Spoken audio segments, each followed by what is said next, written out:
Как вы думаете, где лучше всех в мире играли блюз? Конечно же вы скажете, что в Америке, ведь это родина блюза. Но нет, никогда не догадаетесь. В Голландии. Сегодня у нас Living Blues, один из немногих представителей блюзового бума второй половины 60-х на европейской сцене. За короткое время своего существования группа сумела оставить яркий след в музыке, став главной движущей силой континентального блюза в самом конце 60-х, начале 70-х годов прошлого столетия. Группа была организована в 67-м, взяв за основу блюз-рок, который тогда был чем-то вроде попсы сегодня. Группа Living Blues достигла определенной популярности в Голландии, но из-за постоянных рокировок состава закрепить успех никак не удавалось.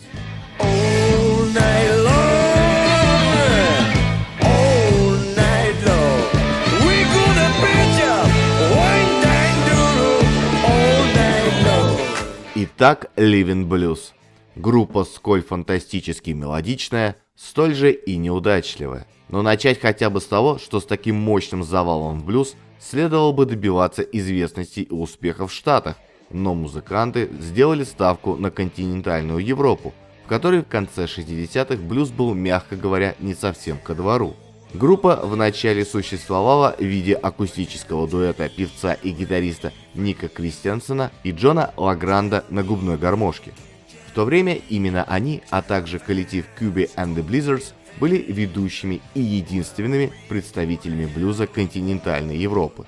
В том же году, вслед за появлением на афишах и в чартах британских блюзовых групп Fleetwood Mac, Savoy Brown Blues Band и некоторых других, а также следуя американской моде на городской блюз, дуэт электрифицирует свой саунд и расширяет состав. Так и появляется, собственно, Living Blues, которая в начале своей карьеры исполняет каверы классических блюзов чикагской школы. Кроме Кристиансена и Лагранда, первый состав образца 1967 года включал в себя Теда Оберга, Руда Франца, Дьерна Пула и Ниека Дикхауса. Однако уже на следующий год из этого состава остался лишь Тед и Джон. Новыми участниками стали Питер Клейнин и Биер Классе. Последние двое недолго продержались в команде, и их места заняли Джерард Стратбаум и Цезар Зюдровик. Кроме того, в группе появился клавишник Хэнк Смитком. В общем, этакая нормальная для начинающей группы кадровая чехарда.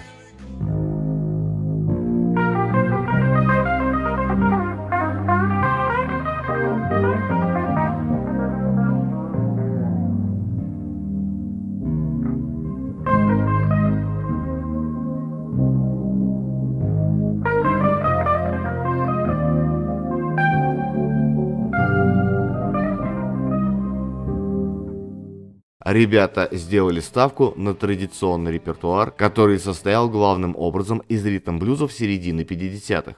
Группа начала со скромных домашних концертов, однако быстро нашла определенный небольшой, правда, спрос на свою музыку в Европе, особенно в Скандинавии и Западной Германии, где группа приняла участие в дюжине рок-фестивалей регионального масштаба. Но хотелось-то большего.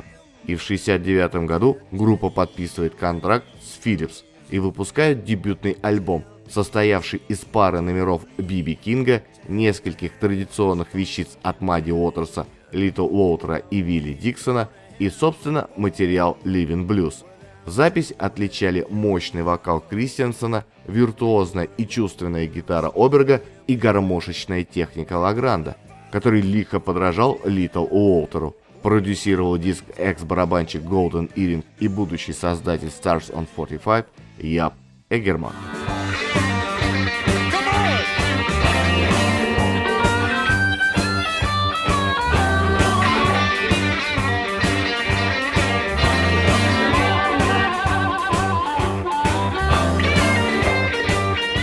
Вскоре после выхода альбома Цезар Зюдровик уходит в Голден Иринг, и в группе начинается постоянная смена ударников.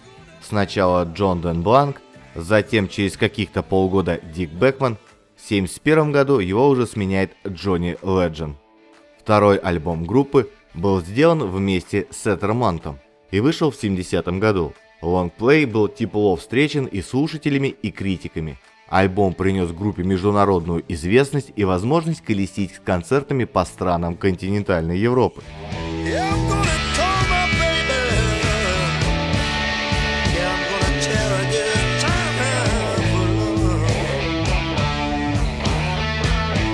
В 1971 году вышел следующий альбом, укрепивший популярность коллектива, но не спасший группу от бесконечных кадровых перестановок. Музыканты приходили и уходили.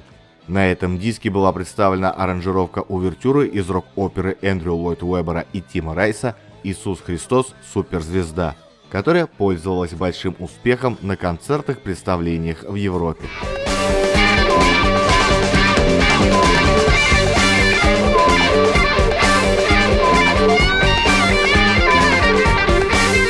Кроме этого трека, интересными были и авторские вещи музыкантов.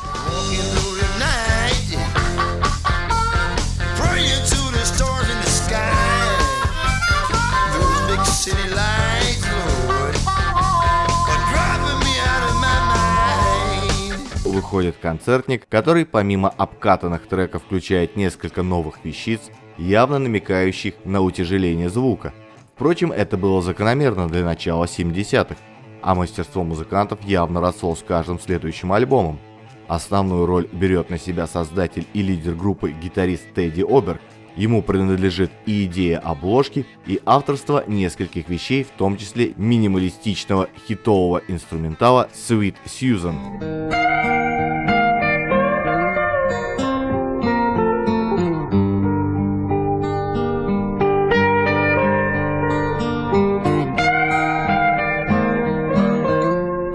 На обложке альбома изображена Блистуит Милл, знаменитой ткацкой фабрики в Оксфордшире. Промышленные сооружения не часто попадают на рок-обложки, поэтому картинку можно представить как предтечу оформления Animals группы Pink Floyd. В 1973 году Living Blues были наконец замечены в Британии, следствием чего стал альянс с известным блюзовым продюсером Майком Верноном, в то время владельца компании Blue Horizon. По рекомендации Вернона за барабаны сел британский сессионный музыкант Кенни Лэмп, ранее игравший с несостоявшейся Надеждой Вернона группой Jelly Bread. Одновременно Смит Кампа заменил басист и клавишник Рут Ван Боурен. Сингл «Boogie Woogie Woman» в 1973 году стал хитом в Голландии, и казалось, группа уже на пути к серьезному успеху. Но вскоре Blue Horizon обанкротилась, и музыканты разбежались в разные стороны. В итоге альянс с Верноном обернулся для них сплошными разочарованиями.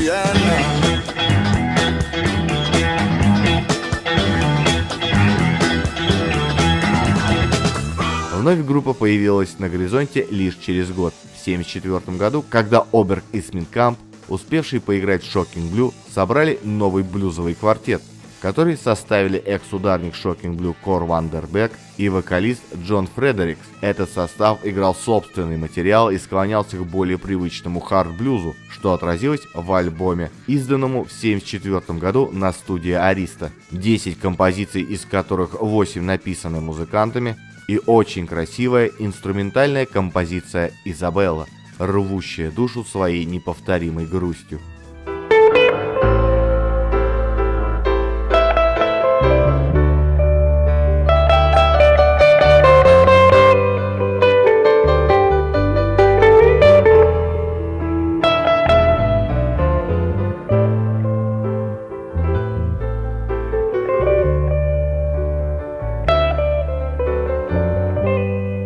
Музыканты Living Blues возлагали большие надежды на выпущенный альбом, но эпоха популярности блюза подходила к концу, и альбом плохо продавался. В конце 1974-го Вандербек покинул группу, а его место занял Якоб ван Хейнинген. А в 1975-м Living Blues сделали еще один неплохой концертный альбом с оригинальной трактовкой «Хучи Кучи Мэн». Музыка на этом релизе заметно потяжелела, и в целом акцент сместился в сторону хард-рока. но по-прежнему весомую часть репертуара составляли блюзовые композиции.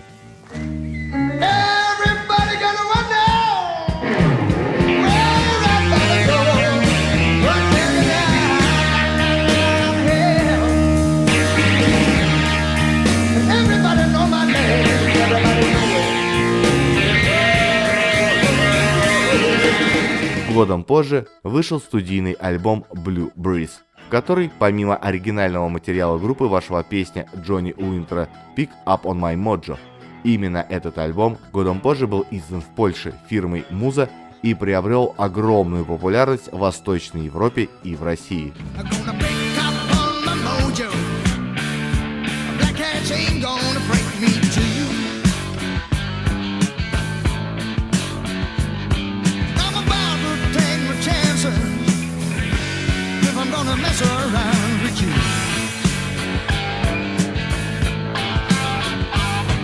Альбом стал самой успешной пластинкой коллектива, получившей золотой статус. Она была продана тиражом 2,5 миллиона экземпляров, но на этом все и закончилось. Я долго думал, как, выдав такой хороший диск, продав столько экземпляров, можно остаться группой, известной ограниченному кругу лиц. А оказалось, все банально просто. Прошла мода на блюз, и он стал никому не нужен. Группы, играющие в этом стиле, стали уходить в небытие. То же случилось и с Living Blues. Изменение музыкальной конъюнктуры в Европе сначала в сторону евродиска, а потом британской новой волны лишило Living Blues поддержки ореола. Группа продолжала работать на концертах до конца 70-х, снова вернувшись к исполнению блюзовой классики.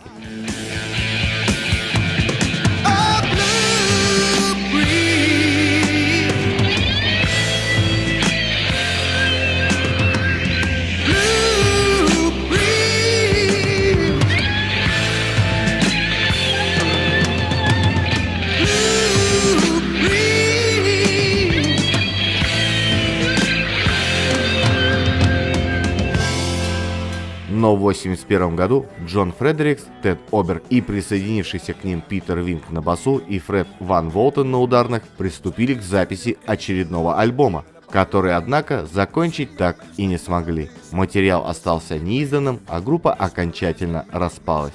Правда, в 1992-м на волне всплеска интереса к блюзу 60-х годов немецкая компания переиздала все альбомы группы на компакт-дисках, а в 1995-м в очередной раз возрожденная Кристиансеном группа смогла таки записать студийный альбом. Реюнион получился, надо признать, так себе, всему свое время.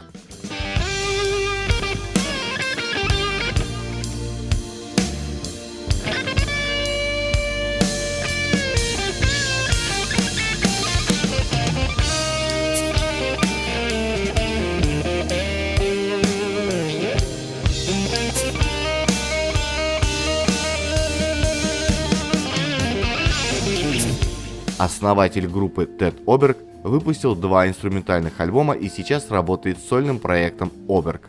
Джон Лагрант, один из основателей группы, скончался в 2005 году в Амстердаме в возрасте 56 лет. Тем самым история этого действительно неординарного коллектива закончилась.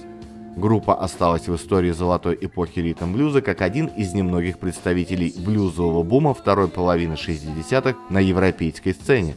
На протяжении целого десятилетия бывший едва ли не самым существенным музыкальным экспортером своей страны, за исключением, конечно, Shocking Blue. Благодаря стечению обстоятельств и делягам из братской Польши, Living Blues удалось сыграть существенную роль в ознакомлении СССР с искусством блюза. Виниловые диски, записанные по лицензии в Польше, где группа своими выступлениями завоевала популярность, легально и в относительно массовом количестве распространились в Советском Союзе во второй половине 70-х. Поэтому до сих пор в России к Living Blues особое, в чем-то культовое отношение. It's just the blues as blues can be.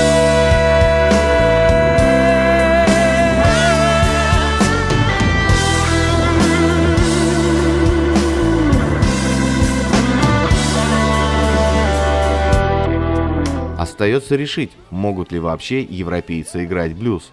Этот вопрос дискутировался со времен начала карьеры Эрика Клэптона. Если в Европе группу знали, то вот в Штатах ее издают весьма неохотно, что проводит заметную границу восприятия стиля.